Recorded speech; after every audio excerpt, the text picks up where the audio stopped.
2장입니다. 히브리서 2장 1절에서 9절까지 매일 성경 7월 2일분 히브리서 2장 1절에서 9절까지 다같이 한음성으로 읽겠습니다. 시작! 그러므로 우리는 들은 것에 더 유념함으로 우리가 흘러 떠내려가지 않도록 함이 마땅하니라. 천사들을 통하여 하신 말씀이 경고하게 되어 모든 범죄함과 순종하지 아니한 자들이 공정한 보응을 받았거든. 우리가 이같이 큰 구원을 등한히 여기면 어찌 그 보응을 피하리요. 이 구원은 처음에 주로 말씀하신 바요 들은 자들이 우리에게 확증한 바니 하나님도 표적들과 기사들과 여러 가지 능력과 및 자기의 뜻을 따라 성령이 나누어 주신 것으로서 그들과 함께 증언하셨느니라. 하나님이 우리가 말하는 바 장차 올 세상을 천사들에게 복종하게 하심이 아니니라. 그러나 누구인가 어디에서 증언하여 이르되 사람이 무엇이기에 주께서 그를 생각하시며 인자가 무엇이기에 주께서 그를 돌보시나이까. 그를 잠시 동안 천사보다 못하게 하시며 영광과 존귀로 관을 씌우시며 만물을 그 발 아래에 복종하게 하셨느니라 하였으니 만물로 그에게 복종하게 하셨은즉 복종하지 않은 것이 하나도 없어야 하겠으나 지금 우리가 만물이 아직 그에게 복종하고 있는 것을 보지 못하고 오직 우리가 천사들보다 잠시 동안 못하심을 입은 자 곧 죽음의 고난 받으심으로 말미암아 영광과 존귀로 관을 쓰신 예수를 보니 이를 행하심은 하나님의 은혜를 말미암아 모든 사람을 위하여 죽음을 맛보려 하심이라. 아멘. 자, 이제 7월 1일부터 히브리서를 보게 됩니다. 히브리서가 신약 성경에서 내는 소신서 안에 들어가는데 누가 쓴지를 모릅니다. 그래서 처음에는 바울이라고 생각했는데 지금 또 연구하는 사람들 입장에서는 바울이 아니고 다른 사람 같다고 말하기도 합니다. 그런데 소신서니까 편지니까 보면 보통은 뭐냐면 인사말이 있고 칭찬도 있고 그 다음 문제를 지적하고 숙제도 내어주고 건면하는 말도 있고 결론을 이렇게 내는데 히브리서 보면 특별하게 인사말이 없습니다. 바로 그냥 하나님 말씀으로 들어갑니다. 여기는 바로 그 말씀으로 들어갔다는 이유 중에 하나를 추정하는 건 뭐냐면 이게 아주 긴박한 급한 문제가 이 교회 안에 있었다는 것을 이야기합니다. 그래서 히브리서라고 쓴 이유는 뭐냐면 신약 성경인데 그러니까 히브리 사람, 유대 사람, 구약 성경을 표현하는 히브리란 말을 왜 썼냐면 원래 히브리인이고 구약 사람이고 유대교를 믿던 사람들이 그 지역에 있던 이스라엘 사람들이 이제 그리스도인이 되었다는 겁니다. 근데 그 그리스도인이 되었던 사람들이 핍박이 심해지니까 이거 어떻게 할까? 이러다가 결정한 것이 뭐냐면 앞에 갈라디아서 같은 경우에는 그냥 율법도 더해야 된다. 구약 성경에 율법도 더해야 구원을 받는다. 그래서 그리스도인으로 있으면서 율법을 대해서 생각하는 사람들이었는데 히브리서는 더 위험하게 어떤 생각을 하겠냐면 이렇게 핍박받고 고통받고 못 살겠다. 로마 사람들도 로마 정부도 나를 못 살게 굴고 유대인들도 나를 핍박하는데 여기서 어떻게 살아야 되겠냐. 어떻게 결정했냐면 그리스도인이었는데 다시 유대교로 돌아간다는 겁니다. 그러니까 나는 더 이상 그리스도인 되기 싫다. 유대교로 돌아가겠다. 이렇게 말하는 거죠. 그러니까 이게 상황이 얼마나 사도들 입장에서는 급박한 상황이 됩니까? 그러니까 여기서 이제 대부분 내용들이 뭐냐면 율법과 복음에 대해서 비교를 하는 거예요. 그러니까 율법보다 복음이 낫다. 이렇게 말하는 것이 아니고요. 율법으로 시작해서 이제 복음으로 복음이 율법을 완성시켰다는 것. 그 한가운데 그리스도가 계시다는 것을 설명하기 위해서 히브리서가 쓰여졌다는 겁니다. 그러니까 우리도 잘 생각해 봐야 돼요. 이거 목사님이 2주 전인가 3주 전에 말씀하신 것처럼 구원 받았다는데 예수 믿었다는데 표도 나도 안 하고 사는 거는 더 힘들고 이거 어디서 뭐 엿바꿔 먹고 살락하면 갖다 팔아필까? 이런 생각이 드는 우리 마음이 있단 말이에요. 그러면 히브리서를 보면서 우리의 구원에 어떤 가치가 있고 그리스도는 나에게 어떤 분인지를 우리가 알 수 있다는 겁니다. 자, 오늘 2장 1절에서 말씀을 시작할 때 히브리서 기자는 뭐라고 하냐면 우리가 들은 것이 있다 이렇게 이야기합니다. 우리가 들은 것이 있다고 말하면 우리가 추측할 수 있는 건 뭐냐면 들은 것이 있으니까 말하는 자가 있었겠죠. 그러니까 이 말하는 자는 우리에게 무엇을 듣게 말했다고 우리는 추측할 수 있냐면 하나님의 최종 계시의 말씀을 우리에게 하셔서 우리가 그 귀한 것을 들었다 이 말입니다. 그러니까 들은 것이 쏙 지나가는 것이 아니고 우리에게 흘러와서 이게 사라지지 않도록 우리 마음 한가운데 자리 잡은 것이 있다는 겁니다. 그래서 그것을 잃어버리지 않고 빼앗기지 않기 위해서 중간에서 뭐랍니까? 유념해야 된다고 말하고 있습니다. 유념한다는 말은 어떤 말이냐면 소홀히 하지 않고 마음 깊이 간직해야 된다는 겁니다. 우리에게 왔으면 우리에게 소유한 것이면 그런 거 있잖아요. 어디 갔더라? 분명히 내가 샀는데 어디 있는데 어디 갔더라? 없어. 없으면 우리 보통 뭐라 합니까? 천냥소터나 다이소 가가지고 에이씨 얼마 하다 안 하는데 뭐 또 사지. 나중에 보면 똑같은 이만큼 쌓여 있는 거죠. 그거 뭡니까? 소홀히 한 거죠. 내가 원래 가지고 있는 것을 소홀히 하는 거죠. 잃어버려서는 안 된다는 겁니다. 내가 귀하게 받은 거니까 뭡니까? 마음 깊이 간직해야 되는 것, 이것이 무엇입니까? 유념해야 된다는 말입니다.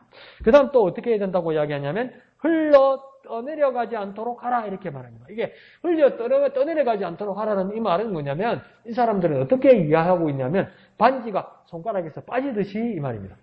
그러니까 고대 그리스나 로마 신화에서도 이 반지라는 의미를 뭐냐면 두 가지 의미가 있습니다. 첫 번째는요, 내가 이 사람의 노예가 되었다 이 말이에요. 그러니까 사실은 뭐냐면 고대 그리스 로마 신화에서는 어떤 죄인이 쇠사슬에 이렇게 묶여 있었거든요. 근데 묶여있는 그 사람을 어떤 영웅이 와서 해방시켜줬단 말이에요. 풀어줬단 말이에요. 그 쇠사슬을.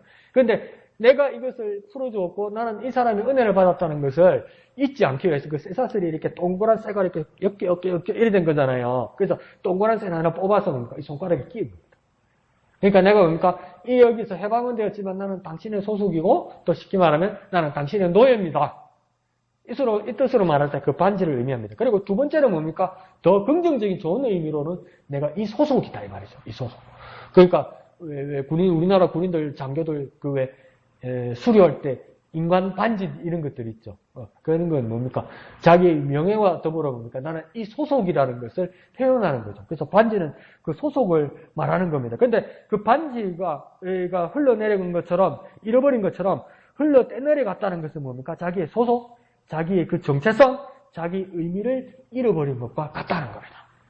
그렇게 반지가 스르르 흘려버리듯이 그렇게 하지 말라는 겁니다. 그러니까 저도 이 반지가 우리 할머니가 끼고 있던가, 우리 어머니가 가지고 있던가, 이걸 제가 이제 받은 거죠. 근데 저는 이 손가락이 이렇게 살이 찌고 빠지고 이게 표가 많이 나더라고요. 그걸 어떻게 느끼냐면 이렇게 이러다 보면 쑥 빠져요. 어떨 때는. 쑥 빠져요. 그러니까 어떤 사람이 표 많이 나는 사람 있잖아요. 저도 그렇거든요. 그래서 왜 그러면 이렇게 빠질까? 뭐 여러 가지 이유가 있겠지만은 신경을 쓰거나 어디 뭐 스트레스 받거나 피곤하면 뭡니까? 더 이렇게 잘 빠지더라고요. 근데 뭡니까? 여기서도 뭐라고 이야기하냐면 그런 것처럼 정신을 딴 데 팔아버리면 뭡니까? 이거 잃어버리겠죠.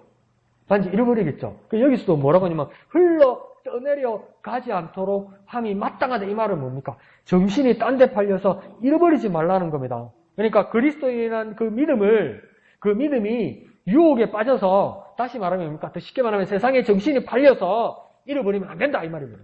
내가 그리스도인 소속이 있는데 여기서 내가 유념하여서 내 마음 깊은 곳에 간직하여서 있는데 이걸 뭡니까? 세상의 유혹에 안 그러면 세상의 것에 정신이 팔려버려서 르륵 잃어버리면 안 된다 이 말입니다. 그러니까 다시 쉽게 말하면 반지 빠지듯이 믿음을 잃어버리면 안 된다 이 말입니다. 왜 반지가 빠지느냐? 정신이 팔려버렸기 때문에. 정신이 딴 데 팔려버렸기 때문에. 그러니까 정신을 뭡니까? 빼앗기면 안 된다는 겁니다. 더 쉽게 말하면요, 우리 믿음을 빼앗기면 안 된다는 겁니다. 세상 일로 우리 믿음이 빼앗기면 안 된다는 겁니다. 한번 해볼까요? 반지 빠지듯이 믿음을 잃어버리면 안 됩니다. 믿음을 잃어버리면 안 됩니다. 그러니까 믿음을 잃어버리는 이유 중에 하나는 정신이 팔려요. 정신이 팔려 애를 써도 보니까 살이 빠지도록 애를 쓰는 거예요. 제가 요즘 정신이 없어요. 뭐 이유는 없는데 아까 이숙 집사님하고 이한빈 집사님하고 이야기하면서 웃었지만 걔 여기 와가지고 자전거 타고 다시 집에 갔다 왔어요. 이 놔두고 왔더라고. 근데 이거 두 번째예요. 2주 전에 주일날 대표기도 뭐 다 적어놓고 또 없더라고. 또 집에 있더라고. 또 그랬는데 이번 주에는 또 이제 말씀 나눌 거 설교 준비한다고 이렇게 이제 매일 성경이 펴가지고 메모하고 잠을 적고 이제 정리해가지고 컴퓨터에 이제 정리하고 프린터 뽑아야지 했는데 딱 컴퓨터에 딱 앉았는데 느낌이 쎄한 거예요. 이상하다. 왜 그럴까? 다른 날짜가 있더라고. 그래서 처음부터 다시 했어요. 그 누굴 원망해요? 내가 정신이 없는 건데 내가 어디서 정신을 팔았는지 모르겠는데 네.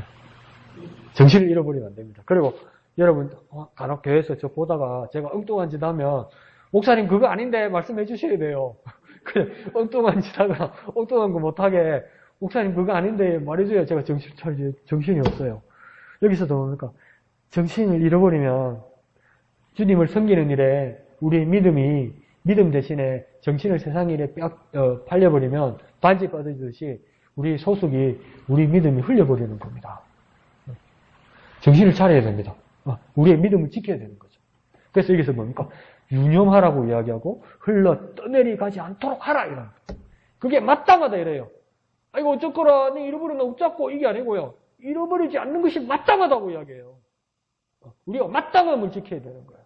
우리 믿음을 지키는 저와 여러분 되시기를 부탁드립니다. 자, 2절, 3절에는 두 가지 방식이 비교됩니다. 첫 번째 방식은 뭐냐면 2절에 천사들을 통하여 하신 말씀이 있다 이렇게 말합니다. 천사들을 통하여 하신 말씀이라는 건 뭐냐면 천사들을 통하여 하신 말씀을 누가 받았냐면 그때 시내산에서 모세가 받았다고 이야기해요. 모세가 뭘 받았습니까? 하나님의 율법을 받았다 이렇게 이야기하는 거예요. 그러면 다른 것 3절에는 뭐라고 이야기하냐면 우리가 받은 이같이 큰 구원이다 이렇게 얘기해요. 그러니까 모세가 천사를 통하여 받은 율법보다 더 큰 것이 3절에 있는데 이것은 우리가 받았는데 이것은 큰 구원이라고 해요. 이게 왜 큰 구원이겠습니까? 성육신 하셔서 하나님의 아들이 사람으로 오셔서 예수 그리스도가 주신 그 구원의 복음을 우리가 받았다 이 말이에요. 하나님이 사람이 되셔서 그 예수 그리스도 이름으로 큰 구원의 복음을 주셨다. 그것이 뭡니까? 우리에게 큰 구원이다. 우리에게 큰 구원이다. 그러니까 율법과 복음을 비교하고 있습니다. 그런데 지금 히브리서 기자는 이렇게 말씀하면서 경고하고 주의하라고 우리에게 주는 말씀은 뭐냐면 2절에 구약의 역사들을 보면 율법을 받은 수많은 이스라엘 백성들이 어떤 반응을 했다고 이야기하냐면 2절에 범죄함과 순종하지 않았다 이래요. 범죄함과 순종하지 않으므로 수많은 보응을 받았다. 그러니까 수많은 보응을 받았다는 말은 뭐냐면 공정한 재판정에서 판결받고 당연히 적용받는 벌을 받았다 이 말입니다. 잘못해서.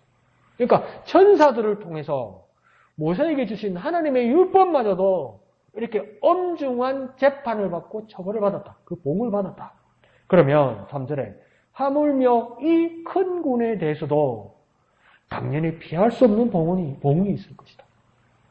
그러니까 천사들을 통해서 모세가 받은 율법도 하나님의 말씀이라서 하나님의 명령이라서 이 명령을 지키지 않으면 그에 대한 처벌이 있었는데 우리가 받은 이 복음은 더 큰 구원이라고 이야기하는데 하나님의 아들이 직접 우리에게 오셨으니 더 큰 구원이고 이 비중이 더 큰데 이걸 잘못하면 어찌 보응이 없겠냐는 겁니다. 어떻게 상벌이 없겠냐는 겁니다. 어떻게 재판이 없겠냐는 겁니다. 피할 수 없는 보응이 있다고 이야기하는 거죠. 근데 가만히 생각해 봅시다. 그런가요? 우리가 성경을 보면 모세와 그 사람들이 광야 생활에서 조금만 잘못하면 물을 실러버리고 물에 잠가버리고 뱀에 물리고 죽고 난리 아닙니까? 어떻게 그런 일이 있을 수 있습니까? 아직도 미스테리라고 이야기하거든요. 요셉이 총리가 되어서 아버지 야곱과 그 가족들을 애굽으로 다 이사를 데리고 오잖아요. 그때 70명 왔어요. 근데 그 3세대, 4세대 지났다고 나중에 몇만 명이 옵니까? 60만 명, 온 가족으로 하면 200만 명. 그러니까 70명에서 60만 명이 어떻게 되냐는 겁니다. 아무리 세월이 흘러도. 그게 지금 학자들이 미스테리래요, 미스테리. 그런 일이, 그렇게 인구가 그렇게 급격하게 늘어날 수 있나? 하나님이 역사하지 않으면 그런 일이 있을 수 있나? 그렇게 늘어났어요. 그런데 광야로 들어가면서 민수기가 무슨 말입니까? 인구조 하는 이야기잖아요. 처음에 인구에 조사했을 때보다 광야 생활하면서 사람들이 사니까 사람들이 더 늘잖아요. 벌써 70명에서 60만 명이나 됐는데 광야 생활하면서 60만 5천에서 5천 명이 줄어요. 사람이 줄어요, 사람이. 그것도 말을 안 들어서. 그래서 처벌하자고 죽은 사람들이 그렇게 많은 거예요. 그런 걸 보면서, 이야, 진짜 잘못하면 하나님 진짜 하나님 그 부분에 대해서는 용서하지 않는구나. 이런 것들이 보인단 말이에요. 어떻게 사람이 줄 수 있냐고요. 그렇게 늘어나다가 갑자기 40년 만에 사람이 그렇게 줄 수 있냐고요. 400년 만에 70명에서 60만 명이 되었는데 30년 만에 도로 5천 명이 줄더란 말이죠. 그런 걸 봤는데 그렇게 해도 보응을 받았다고 분명히 증거하고 있고 히브리서에서. 그러면 이 더 큰 구원에 대해서, 이 복음에 대해서 우리가 지키지 않으면, 순종하지 않으면 더 큰 보응이 있다고 얘기하는데, 여러분 보응 받은 적 있습니까? 벌 받은 적 있습니까? 예수님을 알고 예수님을 믿고 그러다가 이리저리 방황하고 시험 들고 때로는 게으름을 피워도 아무 일 없잖아요. 그쵸? 아무 일 없잖아요. 예배 시간에 자도 어쩌다가 아마 교회 안 와도 그 다음날 당장 무슨 일이 있던가요? 아무 일 없잖아요. 예배 빼먹어도 그럭저럭 지내도 별일 없이 밥만 잘 먹고 살잖아요. 왜 그럴까요? 이상한데? 더 큰 구원이라서 더 큰 보응이 있을 거라고 그렇게 말하고 있는데 정작 내가 예수 믿고 구원받은 후에 내가 하나님 말씀대로 살게 하는 그 순간에도 별일이 없고 자꾸 별일이 없고 자꾸 별일이 없으니까 이제 양심이 막 단단해지가지고 괜찮겠지? 이렇게 살고 있단 말이죠. 왜 그렇지요? 왜 그럴까요? 그런데요, 하나님은 변함이 없어요. 근데 우리가 변하고요, 우리 생각이 변하고요, 우리 마음이 변해서 그래요. 나중에요, 돌이킬 수 없는 날이 올 겁니다. 반성하거나 가슴 치거나 회개한다고 그렇게 아무리 우리가 나서도 이미 늦은 날, 그리고 공의로운 심판만이 그날에 도래할 수 있다는 겁니다. 거기에 대한 경외함과 두려운 마음이 결코 잊어서는 안 된다는 겁니다. 그 그림을 오늘 우리가 여기서 그린다면 이 구원은 정말로 크고 중요하다는 것을 알아야 됩니다. 더 쉽게 말해볼까요? 계속 괜찮고 계속 괜찮고 계속 괜찮은데 돌이킬 수 없는 날이 올 거라는 겁니다. 그러니까 광야생활 이스라엘 백성은 그때그때 가르치고 그때그때 잘못을 지적하고 그때그때 상벌을 주셔서 그 가운데 있는 많은 사람들이 그때그때 고쳐나갔단 말이에요. 그런데 이제 하나님은 그때그때 안 한다고요.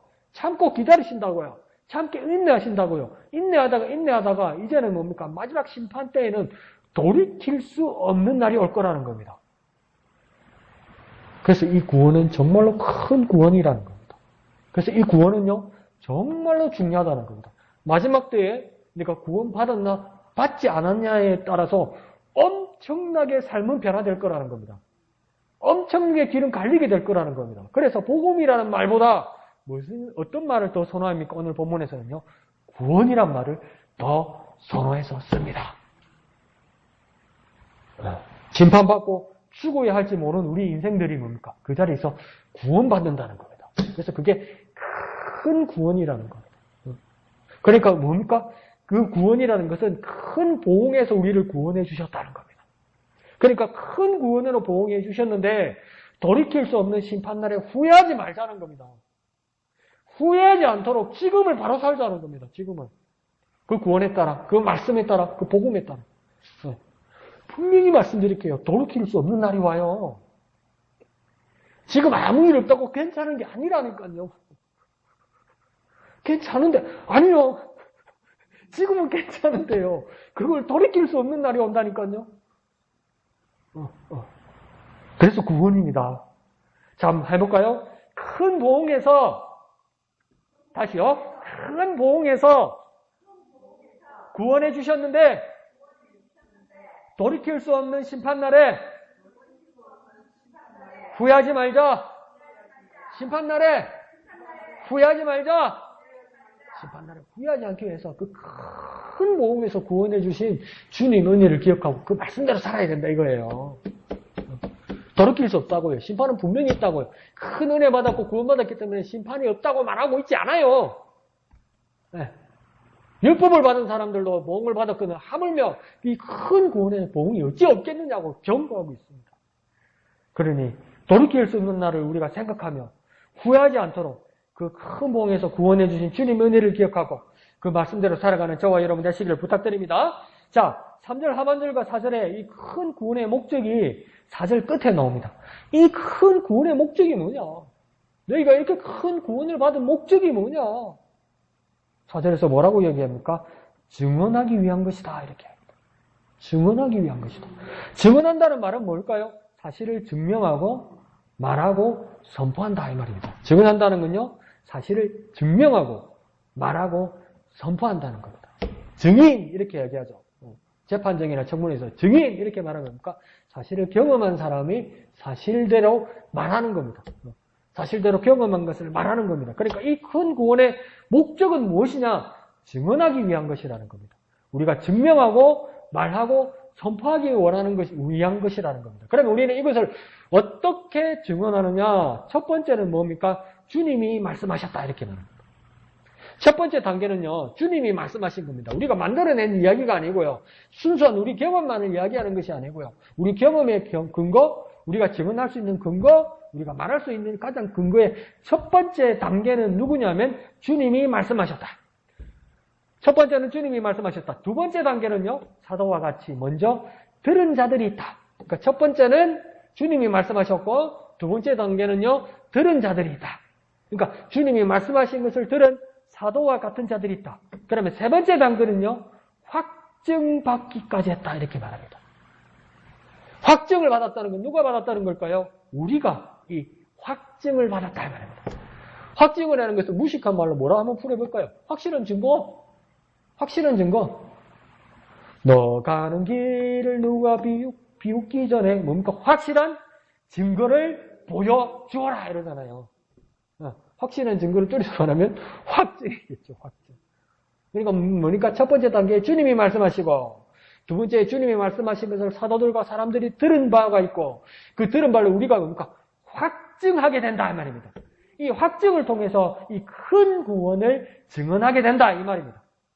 자, 그러면 이 큰 구원을 증언하기 위해서 어떤 것들이 동원되느냐, 어떤 것들을 지원해 주시느냐, 4절에 보면요, 표적이 있고, 그 다음요, 기사가 있고, 그 다음요, 여러 가지 능력이 있고, 그 다음요, 성령에 나누어 주신 것을 동원하여 증언한다 이 말입니다. 어떻게 증언할 것이냐, 다시 한번요, 4절에, 상반절에 표적이 있고, 기사가 있고, 그 다음요, 여러 가지 능력이 있고, 성령이 나누어 주신 것, 성령이 나누어 주신 건요, 각자의 은사들이겠죠. 그것들을 모두 동원하여 증언하는 것이다. 그러니까 표적도, 기사도, 능력도, 은사도 그 목적은 하나입니다. 여러 가지 다양한 모습으로 나타나죠. 표적과 기사와 능력과 은사들 여러 가지 것들이 파상적인 형상으로 나타나죠. 파상적인 사역들이 일어나죠. 파상적인 능력들이 일어나죠. 근데 그 목적은 단 하나입니다. 뭡니까? 예수의 큰 구원을 증언하기 위한 것이라. 예수의 큰 구원을 증언하기 위한 겁니다. 또 쉽게 말해볼까요? 하나! 증언하는 거라는 거예요. 단 하나! 뭡니까? 증언하기 위해서 이 많은 것들을 한다는 거예요. 더 쉽게 말해볼까요? 우리 생활하면서 뭡니까? 아무도 안 믿고 막 자꾸 의심하고 돌아가니까 뭡니까? 뚜껑 열어서 보이면서 봤지? 봤지? 그 다음 뭐랍니까? 맞지? 맞지? 이러잖아요. 그게 확정이에요. 그게 증언이에요. 내가 만들어내거나 내 속에 있는 거 답답하네 막 버선 속이라면 막 뒤집어서 보여줄 건데 그거 못 보여준다는 이야기잖아요. 근데 확증은 그런 거 아니에요. 뭡니까? 딱 보면서 뚜껑 딱 열면서 봐라! 봤지? 봤지? 보았지? 맞지? 하고 보여주는 것. 이게 뭡니까? 확증이고, 이게 증언이라고요. 우리가 이 큰 구원에 대해서 우리가 가진 사명은 뭐냐면, 모든 것을 동원해서, 맞지? 이렇게 해줘야 된다는 거예요. 그러니까 우리가 만들어서도 안 되고 우리 스스로 애써서도 안 되고 오직 무엇입니까? 하나님께서 주시는 능력으로 가능한 거예요. 하나님 주신 모든 걸 동원하는 거예요. 그래서 단 한 가지 이 큰 구원을 증언하는 거예요. 우리 경상도 말로 한번 해볼까요? 증언이 뭐라고요? 봤지? 봤지? 그 다음 뭡니까? 맞지? 맞지? 이렇게 얘기하는 거예요. 찍소리 못하게. 다시 한번요. 봤지? 봤지? 맞지? 맞지? 서울 사람들 못 알아듣겠다. 보았지? 보았지? 맞지? 맞지? 아, 감이 안 온다, 우리한테. 우리한테 간지럽고 영 약하다, 그죠? 우리식으로 합시다. 뭡니까? 봤지? 봤지? 맞지? 맞지? 네. 그게 뭡니까? 증언하는 것이고, 그것이 확증하는 거예요. 누가 역사하시는 겁니까? 하나님께서 성령으로, 여러 가지 능력으로, 은사로, 표적과 기사로 역사하시는 겁니다. 그러니까 뭡니까? 모든 것을 동원해서 이 큰 구원을 증언하는 겁니다. 2022년 우리 목양계에게 주신 비전은 무엇입니까? 충성된 사람들에게 부탁하라는 말씀이라고 하겠습니다. 그러면 2022년 목양계에 충성된 사람들은 어떤 사람입니까? 모든 것을 동원해서 이 큰 구원을 증언하는 자입니다. 모든 것을 동원해서 하나님 주시는 모든 것을 동원해서 이 큰 구원을 증언하는 자입니다. 한번 해볼까요? 모든 것을 동원해서 이 큰 구원을 증언하는 자입니다. 이 큰 구원을 증언하는 자입니다. 그래서 충성된 사람들에서 모든 것을 동원해서 이 큰 구원을 증언하는 저와 여러분 되시기를 부탁드립니다. 자, 이제 큰 구원으로 오게 될 새로운 세상에 대해서 말하고 있습니다. 그러면서 뭐라고 이야기하냐면 우선 천사들을 위한 세상은 아니라고 이야기합니다. 천사들을 위한 세상이 아니라는 것은 두 가지를 말하겠죠. 첫 번째 뭡니까? 천사, 그 영적인 존재 천사를 위한 것이 아니라는 것과 더불어 무엇입니까? 율법으로 이 새로운 세상을 가질 수 없다고 말하는 겁니다. 천사에게 권세가 없다고 말하는 겁니다. 그런데 6절에 감탄의 식구는 무엇입니까? 우리가 잘 아는 것처럼 시편 8편의 말씀입니다. 사람이 무엇이간데 저를 생각하시며 인자가 무엇이간데 저를 돌보십니까? 이 내용들을 무엇입니까? 천사들에게 준 것이 아니다. 무엇입니까? 사람에게 준 것이다. 이 사람에게 준 것이다. 이 인자에게 준 것이다고 이야기합니다. 이 사람을 생각하셨다고 말하는 것은 무엇입니까? 이 사람을 특별하게 여기고 지키고 대우하셨다 이 말이에요. 그 다음은 이 사람을 돌보신다는 말은 중요하게 여기고 상관하고 보호하고 관여한다는 거예요. 자, 그러면 생각하고 돌보신다고 이야기하는데 누가 생각하고 누가 돌본다는 겁니까? 하나님이 돌보신다는 거예요. 하나님이 생각하신다는 거예요. 그러니까 장차 올 세상의 주인은 하나님이 돌보시는데 하나님이 돌보시는 자는 천사가 아니라 그 사람 이 인자다 이 말입니다. 천사가 아니래요.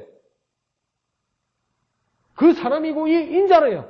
사람이 무엇이간데 인자가 무엇이간데 말인데 이 사람이고 이 인자라고 이야기하는 겁니다. 그러면 이 사람, 이 인자는 이 아들은 도대체 누구란 말입니까? 실제로 보면 그런데 이 사람 인자가 대단할 것 같은데 그 처음 형편은 좋아 보이지 않습니다. 잠시 동안이라고 이야기하지만 어떤 상태라고 실제로 이야기합니까? 천사보다 못하게 되었다 이렇게 이야기합니다. 무슨 말이죠? 천사보다 못한데 천사가 누리지 못하는 저 권세를 어떻게 그 사람이 그 인자가 가진다 말입니까? 천사보다 못한데? 천사가 가질 수 없는 그 영광과 권세를 그 못한 사람이 가진다고? 누가 뭘 어떻게 하길래 이렇게 되지? 천사는 100% 영적인 존재로 시간과 공간을 초월하고 육체적인 제한이 없습니다. 그러니까 모든 것을 초월하고 엄청난 능력을 가지고 있죠. 그런데 인자는요, 이 사람은요, 그렇지 못하다는 겁니다. 왜요? 육체를 입고 왔기 때문에 제한된다는 겁니다. 육체를 입고 왔기 때문에 피곤하다는 겁니다. 육체를 입고 왔기 때문에 배고프다는 겁니다. 육체를 입고 왔기 때문에 잠도 자야 된다는 겁니다. 근데 천사는요, 그러지 않는다는 거예요. 그러니까 천사보다 못하다는 거예요. 그런데 오늘 우리 식으로 말하면 뭡니까? 못해도 괜찮다는 거예요. 왜요? 하나님께서 그에게 권세를 주신다고 말씀하셨으니까. 근데 두 번째는 뭐냐면 어떤 사람들이 이렇게 파격적인 해석을 해요. 이 천사라는 말이 천사보다 못하게 지으셨다는 말이 이 천사라는 말이 영이라는 뜻이기 때문에 천사라는 말 대신에 하나님으로 번역하는 책도 있습니다. 에? 천사는 하나님이에요. 그렇게 하면 되나요? 근데 하나님으로 이 부분을 번역하면 뭐냐면 전지전능하시고 무소부재하신 영이신 하나님께 복종하는 이 한 사람은 그 하나님께 모든 것을 이양받는다 이 말입니다.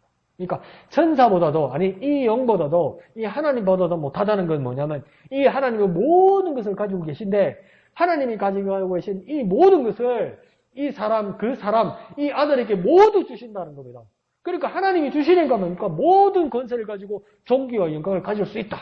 이렇게 말하기도 하는 거죠. 근데 이 하나님의 아들이 그 사람이 이 사람이 어떤 모습으로 왔다고 이야기합니까?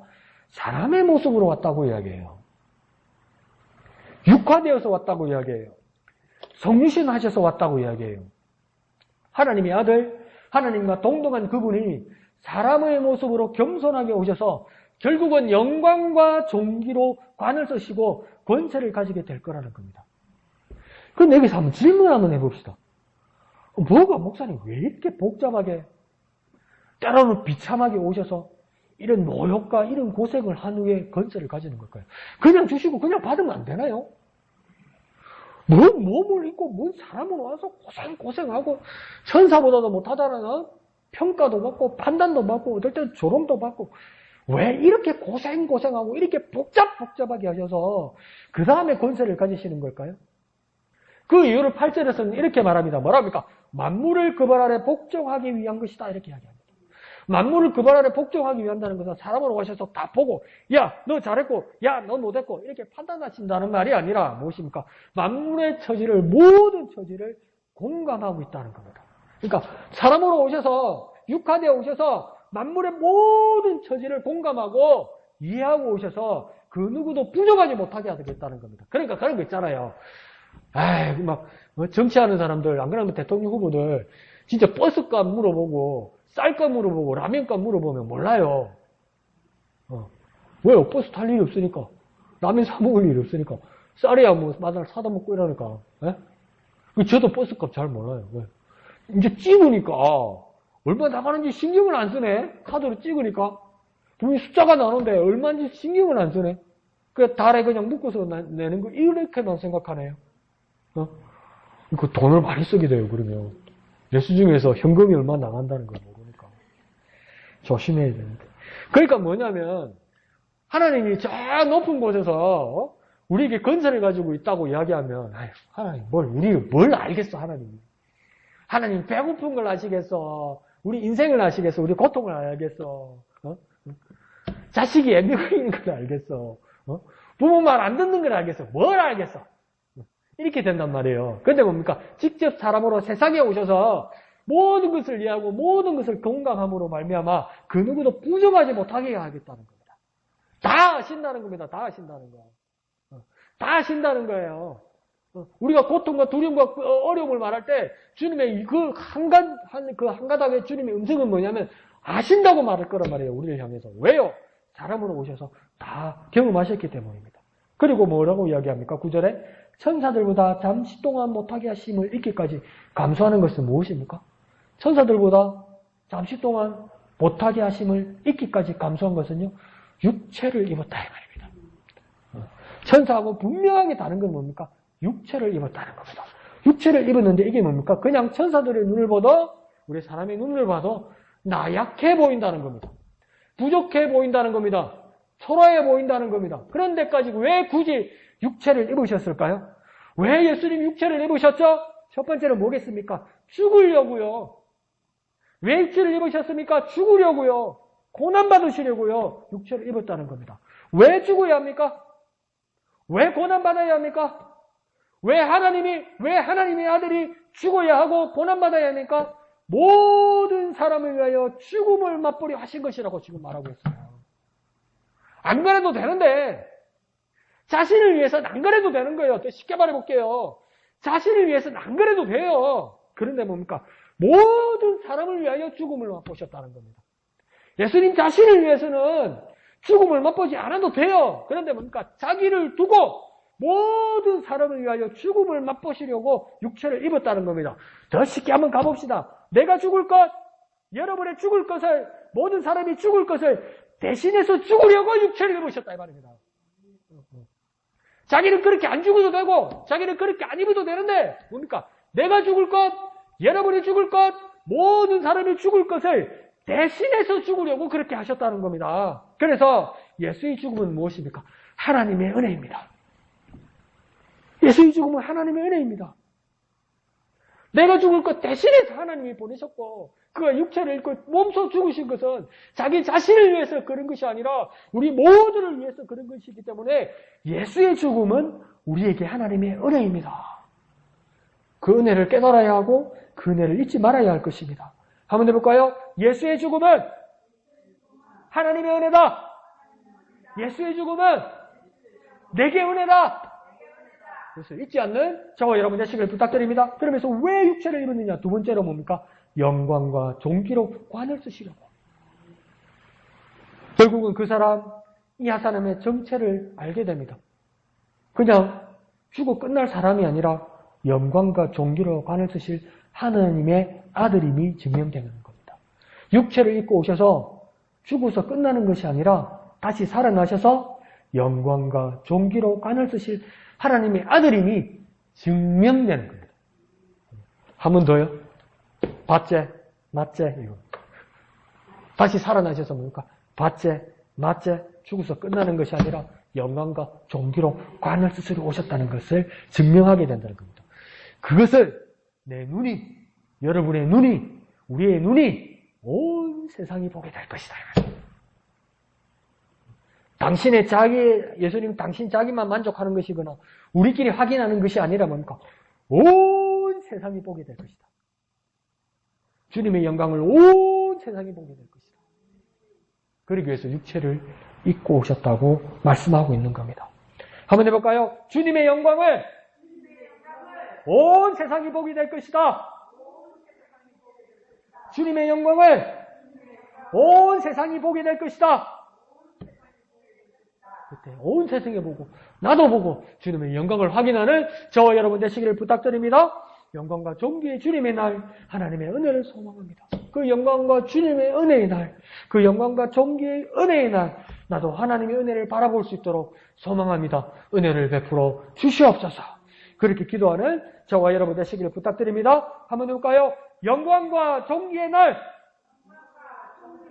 하나님의 은혜를 소망합니다. 영광과 존귀의 날 하나님의 은혜를 소망합니다. 그 영광과 존귀의 날 하나님의 은혜를 소망하며 그 영광과 존귀를 바라보는 저와 여러분 되시기를 예수님 이름으로 축원드립니다. 다 같이 찬송하신 후에 기도하고 마치도록 하겠습니다.